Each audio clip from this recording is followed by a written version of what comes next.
Napatakbo ang ilang taga-Ormoc Leyte sa pagyanig ng magnitude 5.8 na lindol pasado alas 6 kagabi. Ayon sa PHIVOLCC, sa dagat sa hilagang silangan ng bayan ng Abuyo ang sentro ng lindol. Umabot sa intensity 6 ang lakas. Sa bayan ng Dulag, 2 ang sugatan sa pagyanig. Ang isa ay buntis na nahimatay at nahulog mula sa hagdan. Ang kasamahan niya sa trabaho tumalon at napuruhan sa paa. Magandang hapon po.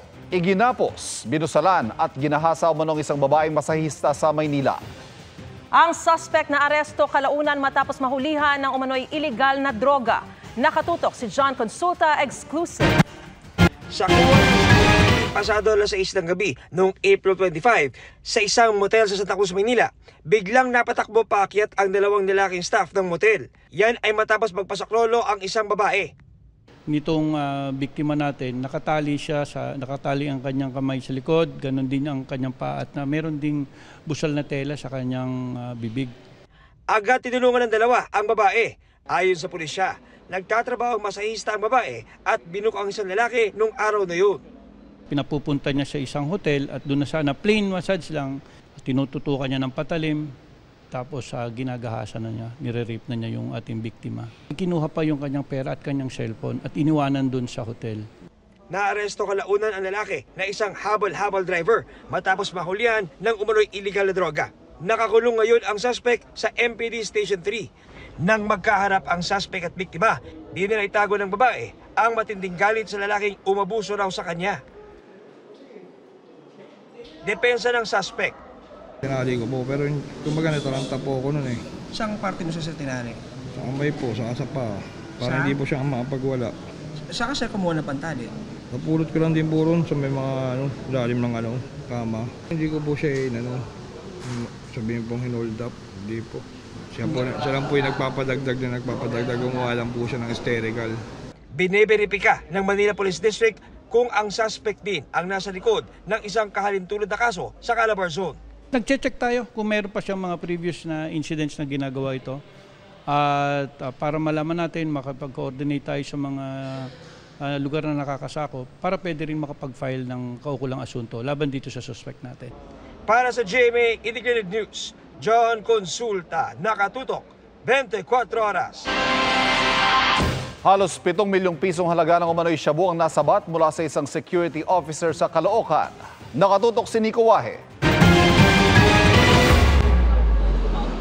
Napayuko at napatakip na lang ng muka sa hiya ang lalaking ito matapos maaresto ng mga tauhan ng Special Operations Unit ng Philippine Drug Enforcement Group ng Region 3. Na-corner siya sa isang buy-bust operation sa kanto ng General Rosendo Simon sa Barangay 81, Caloocan City maghahating gabi kagabi. 1 kilo ng hinihinalang shabu na nagkakahalaga ng 6.8 million pesos ang nakuha sa suspect. Pero 1 milyong piso niya lang daw itong binibenta sa asset ng PIDEG. Ayon sa PIDEG, sumakay ang suspect sa kanilang sasakyan. Nung nakasapo natin yung ating buy-bust operation is napapayag po natin yung ating target na dito po mangyari yung abutan at sa loob po ng sasakyan.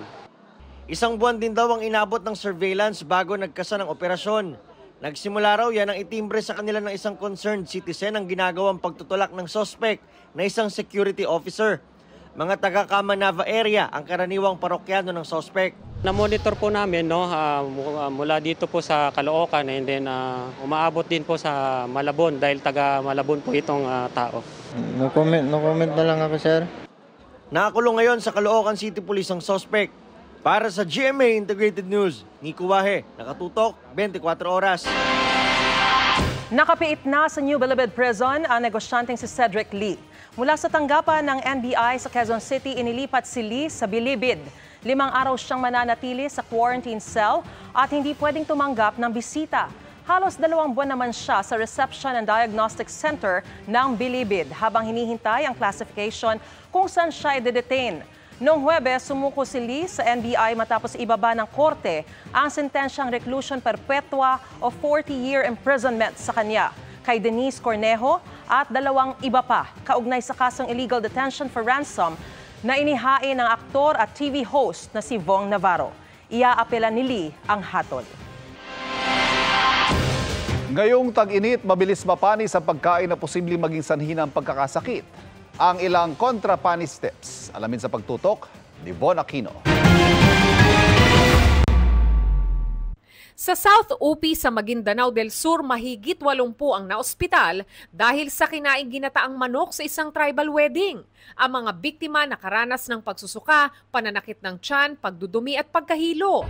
Sinusuri na ng Provincial Health Office ang kanilang kinain na manok na niluto raw sa gata na karaniwang mabilis mapanis. Ang karinderyang ito naman sa Quezon City para hindi mapanisan. Tiniyak na mauubos ang mga lutong ulam kada araw. Ibang set ng putahe ang iniluluto nila sa hapon. Kailangan po lutuin lang mabuti. Lutong-luto po siya para hindi po mapanis. Ang mga nakadisplay na ulam nilalagyan ng tabing na tela para hindi maarawan. Payo ng isang chef para hindi agad mapanis ang pagkain. Pumili ng mga putahe na may sangkap na toyo, suka at kalamansi. Vinegar kasi is using for preservative, di ba? Any type of adobo. Kasi yung adobo is may vinegar siya. And also beef steak Tagalog or salpikaw and barbecue. Normally yung mga fried. Pag nagsaing ng kanin, makakatulong ang paglalagay ng suka para kahit papaano hindi ito agad mapanis. Hindi rin daw mabilis mapanis ang mga pagkaing prito o inihaw dahil kakaunti ang moisture nito. Di gaya ng mga pagkaing may kamatis, cream o gata. Sabi nga ni Chef Joy, dapat bago ka magsimulang magluto, malinis muna yung mga kamay mo. At syempre, yung mga gagamitin mong ingredients tulad ng mga karne, mga gulay, kailangan na hugasan na rin yan. Para kontra panis, huwag gamitin ang nasubo ng utensils sa niluluto o inihaing potahe para hindi makontamina ng laway. Kung magtatabi ng pagkain sa refrigerator, tiyak hindi natuyo ang container na paglalagyan. Para sa GMA Integrated News, Von Aquino, nakatutok, 24 oras. Maagap dapat ang pagtugon sa mga kaso ng heat exhaustion o heat stroke ngayong mainit ang panahon ayon sa Health Department. May iba-iba ring diskarte ang mga Pinoy para labanan ng init. Ang isang libreng option para magpapresko, malling. Nakatutok si Bernadette Reyes. Gala mode ang maraming Pinoy pag weekend. Pero sa tindi ng init ngayon, hinahanap-hanap ng marami ang lamig sa mga mall. Ngayong napakainit ang panahon, lumalakas ang paggamit sa mga cooling devices. Kaya naman nangangahulugan ito na maaari ring tumaas ang bayarin sa kuryente. Kaya naman marami ang namamasyal sa mga mall para magpalamig. Bukod sa libre aircon po, nag-enjoy din po yung kids sa pamamasyal po.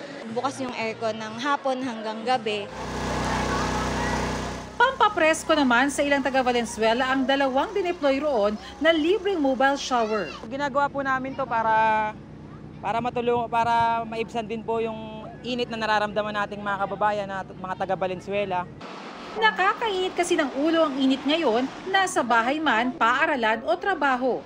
Lalo na sa mga no choice dahil kailangan maghanap buhay habang nakabilad sa araw. Lagi ang pinababawanan niya ng misis ko ng tubig. Malamig na tubig para kung sakaling makatapos ako ng biyahe, refresh lang ng konti. Pagka babad ka na masyado sa init, kunting iwas ka na sa silong-silong ng konti. Hindi ganong random ang init. Pagka may suot po ng cap tsaka po long sleeve. 77 na ang mga kaso ng heat-related illness sa bansa na naitala ng Health Department mula January 1 hanggang April 29, 2024. 67 sa mga apektado, edad 12 hanggang 21. 7 ang namatay pero hindi masabi kung dahil ba ito sa heat stroke. Sabi ng DOH, magkakaibang reaksyon ng katawan ng tao sa init. Maaari makaranas ng heat cramps o pamumulikat, nalalala sa heat exhaustion o mauuwi sa heat stroke pag umabot na sa extreme danger ang damang init. Nawawalan ng malay or nalilito kasi ang heat stroke dahil mainit na yung katawan kumpara sa normal temperature, mas mainit siya at may kahalong dehydration. Payo ng DOH, dapat agapan kapag nakararanas ng heat stroke. Pagdating sa temperatura, go na go ang cold water dahil kailangan palamigin yung katawan. Ang kusyente dapat nililipat sa lilim, bubuksan ang ating damit, no? Tapos kung meron tayong mga tubig, pwedeng binabasa-basa or pinupunasan. Para sa GMA Integrated News, Bernadette Reyes, nakatutok 24 oras.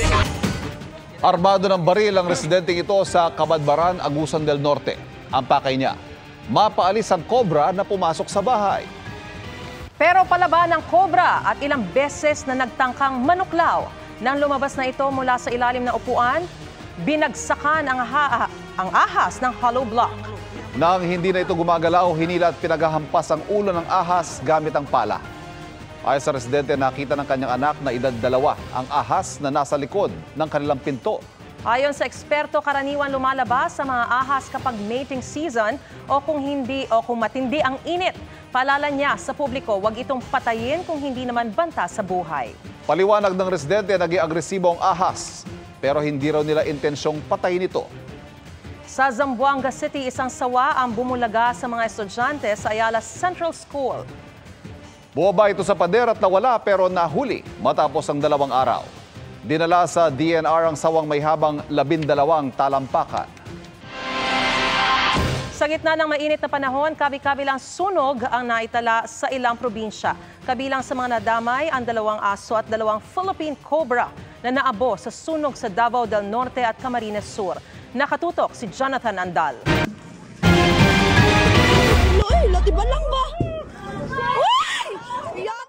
Nataranta sa pagsalba ng mga gamit ang ilang residente nang masunog ang 5 bahay sa Samal Island sa Davao del Norte. Walang nasaktan o nasawi pero 2 aso ang kasamang naabo sa sunog. Patuloy na inaalam ang sanhi ng apoy at kabuuang halaga ng danyos nito. Nilamon din ng apoy ang nasa 10 bahay sa Barangay Bapor sa Masbate City. Nadamay sa sunog ang 2 classroom ng kalapit na eskwelahan. Mahigit 1 milyong piso ang halaga ng pinsala ng sunog. Ayon sa BFP, pinaniniwala ang mitsa ng sunog ang isang cellphone na naiwang nakacharge sa isa sa mga apektadong bahay. Lagi natin i-check yung mga appliances natin sa bahay. At kung alis tayo, siguraduhin nakatanggal ito sa saksakan. Nagkasunog din sa provincial capital ng Camarines Sur sa bayan ng Pili. Tinatayang hanggang 10 metro ng Pili Grove ang napinsala at may nadamay pang 2 Philippine Cobra. Pagsisiga ang tinitignan sanhi ng sunog. Nagka-grass fire naman sa Taal Volcano Island. Ayon sa BFP San Nicolas, pinaniniwala ang nagmula ang apoy sa naiwang pinaglutuan ng mga caretaker sa palaisdaan ng Taal Lake. Inaalam pa rin ang kabuang lawak ng pinsala. Ayon sa PHIVOLCS, wala naman silang aparato na nasira dahil sa insidente. Para sa GMA Integrated News, Jonathan Andal, nakatutok, 24 oras.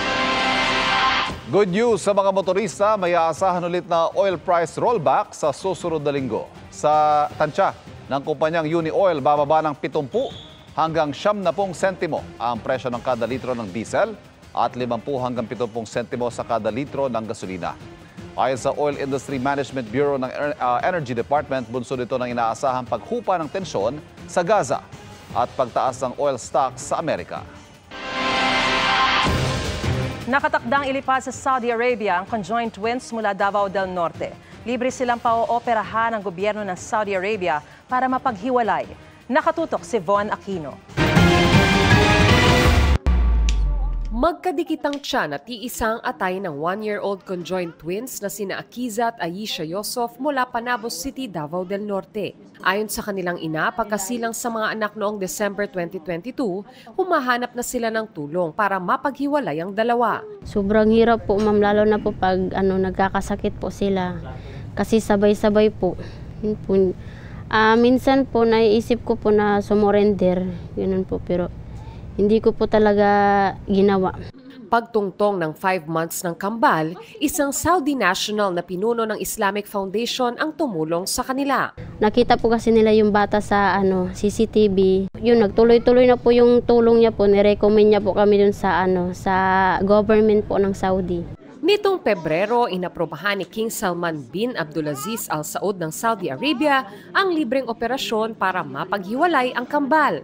All necessary services and procedures for Akiza and Aisha Yusuf operation as well as transportation through a medically equipped evacuation plane, accommodation and hospitality for their relatives during their treatment period will be under the state expense. Sobrang nagpapasalamat po ako sa kanila. Sobrang saya ko po. We support this humanitarian action of the Royal Embassy of Saudi Arabia and the Kingdom of Saudi Arabia very much. And we appreciate it. Ang kambal na sina Akiza at Aisha ang ikalawang Filipino conjoined twins na tinulungan ng Saudi Arabia. Bukas nakatakdang ibiyaya sa Saudi ang kambal. Para sa GMA Integrated News, Von Aquino, nakatutok, 24 oras. Hindi na matatanaw ang Mount Fuji na sikat na photography spot na yan sa Fujikawa Guchiko sa Japan. Nilalagyan na kasi ito ng mataas sa harang. Ayon sa mga lokal na opisyal doon, marami ang nagreklamo sa mga naiiwang basura at ginagawang illegal parking ng ilang turista. Nais sila mapigilan ng overcrowding doon ng mga turista. Dalawang naiulat na sugatan sa nasusunog na residential area sa Barangay Moonwalk, Parañaque City. Ayon sa Bureau of Fire Protection, pahirapan ang pagapula dahil nagkakaubusan na ng tubig. Pasado alas 2 ng hapon ang itaas ay 3 alarmang sunog. Damay naman ang isang warehouse ng construction supplies. Patuloy na inaalam ang sanhi nito. Damay sa matinding init ngayon ang mga alagang hayop. Sa Negros Occidental, mahigit 11,000 hayop na ang apektado. Sa Cotabato, nasa 300 bibe ang namatay. Nakatutok si Bernadette Reyes. Ganito na ang sitwasyon ng ilang alagang hayop sa Talisay City, Negros Occidental.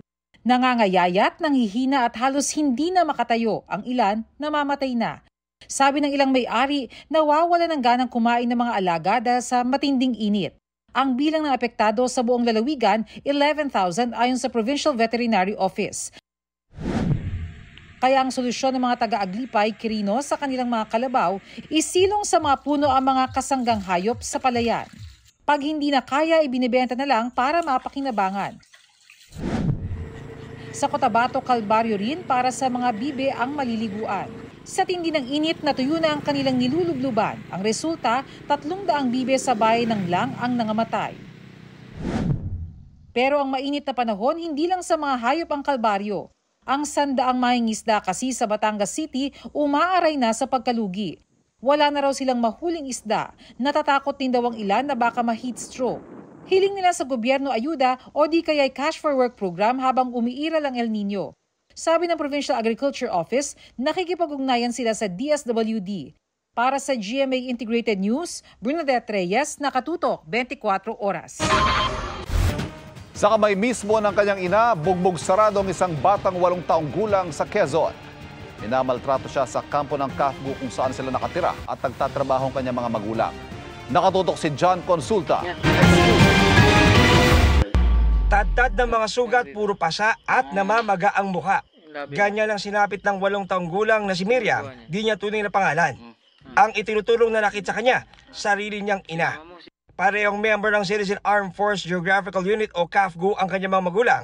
Kaya nakatira si Miriam sa kampo ng CAFGU sa Barangay Bantolinaw sa Calawag, Quezon. Ayon sa DSWD Calawag, tuwing nag-aaway ang mga magulang ni Miriam, siya ang napagbubuntunan at sinasaktan ng kanyang ina. Di rin daw ito ang unang pagkakataon na nalaman nilang sinaktan ng ina ang bata. Bali, pangalawang pagkakataon na po, yung nangyari po na nadala po yung bata sa ospital na nagkaroon po siya ng sugat. Medyo, kumbaga iba po yung bugbog po yung sugat. Ayon sa pamunuan ng barangay, hindi nagsampa ng reklamo nung una ang ama o ibang kaanak ni Miriam. Pinag-usap po yung pamilya, saka po yung mag-asawa. Ang naging desisyon po ay yung bata po ay papupunta sa custody ng kanilang magulang, sa lola po.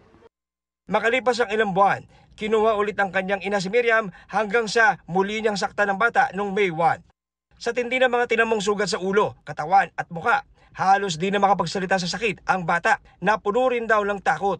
Parang trauma pa rin po siya. Hindi po siya, parang pagod na pagod po siya. Agad daw nilang dinala sa doktor si Miriam at tiniyak na mas maayos na ang kanyang lagay. Nananatili ang bata sa pangalaga ng kanyang lola. Dagdag ng DSWD, nag-aakandang magsampa ng reklamo ang ama ni Miriam. Sinubukan namin makuha ang panig ng mga magulang at lola ni Miriam pero tumanggi silang magbigay ng pahayag. Patuloy ang investigasyon. Mag-iimbestiga rin daw ang Philippine Army na nakakasakop sa patrol base ng CAFGU at tiniyak na pananagutin ang sinumang may pagkukulang. Para sa GMA Integrated News, John Consulta, nakatutok, 24 oras. May bago kayang reclamation ng China na ginagawa malapit sa Pag-asa Island sa West Philippine Sea? Hinala ito ng Coast Guard dahil sa mga tambak na patay at basag na corals malapit sa isla. Nakatutok si Jonathan Andal. Ang mga kulay puti sa kanan ng inyong screen ay mga patay at basag na corals na itinambak umano ng China sa mga buhay na corals sa K area sa Pag-asa Island. Ayon sa Coast Guard at UP Institute of Biology, indikasyon ito na posibleng may gagawin na namang bagong man-made island na ngayon mas malapit na sa isla ng Pag-asa. Yung case 1, 2, 3, and 4, lumalaki siya, lumalawak yung area, yung panambak na nagpapalawak ng area na ito. There's no other suspect that we can name with this kind of activities, no? It's only the People's Republic of China. Noong March 22 at 23 nakuna ng video na ito sa Maritime Survey ng UP Institute of Biology at Bureau of Fisheries and Aquatic Resources o BFAR sa Pag-asa K. Hinaras pa sila noon ng China na nagpalipad ito ng helicopter na halos ilapit sa ulo ng mga Filipino scientists. Lumabas din sa survey na kaunti na lang ang mga isda sa Pag-asa. Maliliit na rin at halos mamamatay na ang natitirang corals doon. Senyales na nasisira na ang yamang dagat sa isla. I was surprised that Pag-asa itself, which is very far from a lot of fishers and from the mainland, is also suffering degradation. The big corals are now dead. Rekomendasyon ng mga siyentipiko, mas maging mapagmatsyag ang Pilipinas at bantayan pang maigi ang teritoryo ng Pag-asa Island. Pwede raw kasuhan ng China sa pagsira sa likas na yaman. Ito ay labag sa international law kasi it contravenes their obligation to preserve and protect the marine environment. Pwede maging basehan yun ng isa pang kaso na pa-follow up dun sa 2016 arbitration. Kahapon inilahad ng Chinese Embassy ang anilay temporary special arrangement sa West Philippine Sea na nabuo noong 2016 nang bumisita raw si dating Pangulong Rodrigo Duterte. Sabi ng Chinese Embassy na pagkasunduan noon na hindi dapat lumapit ng 12 nautical miles sa Panatag Shoal ang mga barko at eroplano ng Pilipinas. Kung totoo ito, sabi ng isang maritime law expert, pwedeng kasuhan ang dating administrasyon. Merong possibility na pwede silang kasuhan ng disloyalty to the Republic. Pwede rin siguro graft and corruption. Niloloko lang tayo ng Chinese Embassy sa mga statement nila na ganyan. Huwag tayong magpaloko dahil pinag-aaway-away lang nila tayo. Wala pang bagong pahayag si dating Pangulong Duterte pero nauna na niyang sinabi na wala silang isinuko sa China nang magkausap sila dati ni Chinese President Xi Jinping. Para sa GMA Integrated News, Jonathan Andal, nakatutok 24 oras. 4 na magkakapatid na menor de edad sinagip sa pang-abuso sa Lanao del Sur at isang patay sa saksakan ng 2 lalaki sa gitna ng piyesta sa Albay. Paspasan natin ang mga balita sa probinsya. 2 lalaki nagsaksakan sa isang piyesta sa Legazpi City, Albay. Patay ang 30 anyos na biktima habang nagpapagaling sa ospital ang 44 anyos na suspect. Ayon sa pulisya, unang bumunot ng kutsilyo ang suspect at saka sinaksak ang biktimang nakaganti rin ng saksak. Matagal na raw may alitan ng dalawa. Hinihintay pa ng pulisya kung mag-aabla ang pamilya ng biktima. 4 na magkakapatid na menor de edad sa Lanao del Sur, inabuso umano ng sariling pinsan. Ayon sa NBI Iligan, nagsumbong sa kanila ang nakakatandang kapatid. Tinutugis na ang suspect. Isa sa ilalim sa stress debriefing at medical intervention ng Municipal Development Office ang mga biktima. Pet shop sa Tanawan, Batangas, tinangkang hold upin ng isang lalaki. Ang suspect na nalutok pa ng kutsilyo bago mang-hold up, hinabol ng mga tricycle driver hanggang naaresto ng mga pulis. Sabi ng suspect, nagawa lang niya ang krimen dahil sa hirap ng buhay. Naibalik sa biktima ang mga nakuwang gamit. Sa Talisay City, Cebu, patay sa saksak ang isang e-bike driver. Batay sa investigasyon, habang nagmamaneho ay nakikipagtalo ang biktima sa live-in partner niya. Pagbaba ng dalawa, may nakasulubong silang 2 lalaki at isa sa kanila ang sumaksak sa biktima. Agad nahuli ang suspect na e-bike driver din at sangkot noon sa pagdinakaw at pagdroga. Ayon sa pulisya, maaring napagtripan lang ang biktima. Isang shotgun unit, handgun at mga bala na-recover sa pinuupahang silid sa Cagayan de Oro City. Ayon sa pulisya, nagpatulong sa barangay ang landlord para buksan ang silid dahil noong Oktubre pa nang umalis ang umuupa at hindi na bumalik. Hawak na ng pulisya ang mga armas at inaalam ang pagkakakilanlan ng lalaking nagrenta. Para sa GMA Integrated News, John Consulta, nakatutok 24 oras. Tila mga obra sa ulap ang mahukulay na hot air balloon na pinalipad sa Legazpi City sa Albay. Bahagi po yan ng Day 2 ng Bicol Loco Hot Air Balloon and Music Festival. Magandang panahon kaya may ilang turistang sinamantalayan para makasakay. Lumapag sa bayan ng Daraga ang mga pinalipad na hot air balloon. Tuloy-tuloy rin ang iba pang aerosport activities tulad ng paragliding at aerobatic display. Sa mga fan ng K-drama tulad ko, nagka-crave ka ba sa mga tampok doong K-food tulad ng Korean fried chicken na hitakam-takam talaga? Ang sekreto sa pagluluto niyan, straight from South Korea sa pagtutok ni JP Soriano.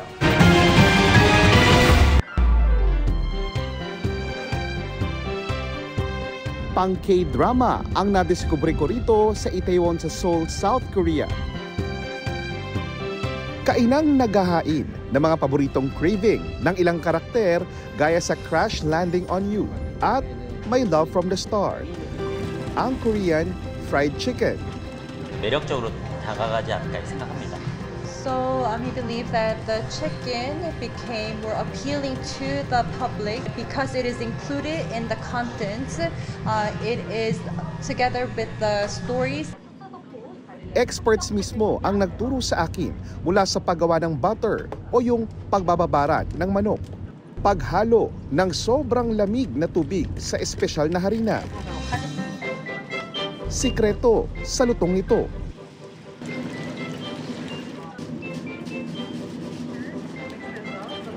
So dito pala sa South Korea, meron palang ang proseso kung paano sila nilalagyan ng timpla, pati yung paghawak ng brush kung paano sila tinitimplahan, meron palang tama, parang lapis daw. Tapos 3 beses lang lalagyan ng ganyan. So dito sa Korea, ang pagluluto ng manok, hindi lang simpleng pagluluto, kundi isang art form. Sa K-drama man o sa totoong buhay, pinapartneran yan ng beer.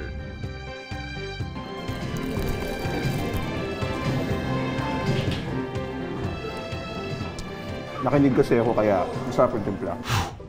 Mula sa Seoul, South Korea at para sa GMA Integrated News, JP Soriano, nakatutok 24 oras. Mga kapuso, easterlies o ang mainit na hangin galing Pasipiko pa rin ang umiiral sa bansa. Ayon sa Pag-asa, posibleng magdulot yan ng maulap na may kalat-kalat na pagulan sa Davao Oriental, Davao Occidental at Sarangani. Easterlies o localized thunderstorms naman ang mararanasan sa Metro Manila at natitirang bahagi ng bansa. Mag-ingat po mga kapuso dahil posibleng magdulot yan ng flash floods o landslide.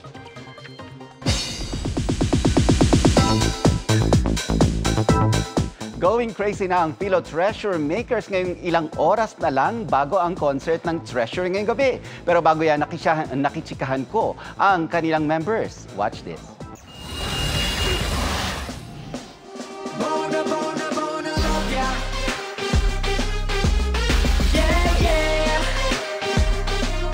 Manila welcomes back Treasure. Welcome back to Getting ready na ang 10-member K-pop boy band para sa kanilang 2024 Treasure Relay Tour Reboot Concert sa Mall of Asia Arena ngayong gabi. Pero bago yan, nakabonding muna ng GMA Integrated News ang Bona Bona Singers.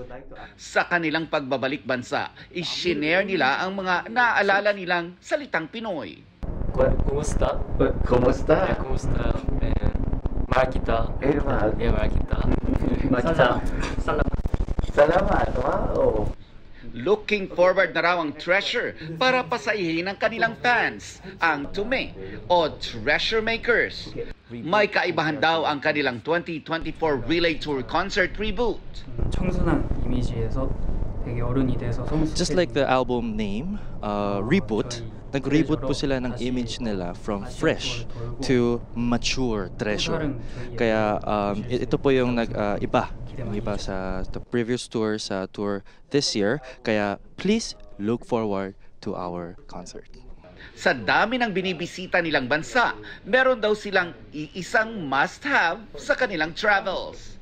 충전해야 되는데 There's one thing that he always brings when going to different countries ay yung adapter, universal adapter. Kasi yung sa different countries have different plugs and different voltage, kaya he brings adapter that is universal. I would like to ask you for a message to all your Filipino treasure makers who's waiting for your concert. 필리핀 여러분들. To all treasure makers sa Pilipinas, dito po kami sa Manila para sa Asia Tour. At it's been such a long time since we have last seen each other. Kaya with that mind, we hope that all Filipino treasure makers will have a fun and enjoyable time together sa concert. Thank you. Perfect!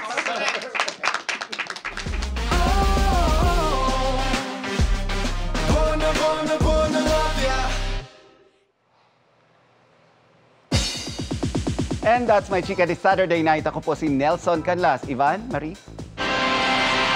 Thank you, Nelson. At yan ang mga balita ngayong Sabado para sa mas malaking misyon at mas malawak na paglilingkod sa bayan. Ako po si Ivan Mayrina. Ako po si Mariz Umali mula sa GMA Integrated News, ang News Authority ng Pilipino. Nakatutok kami 24 oras.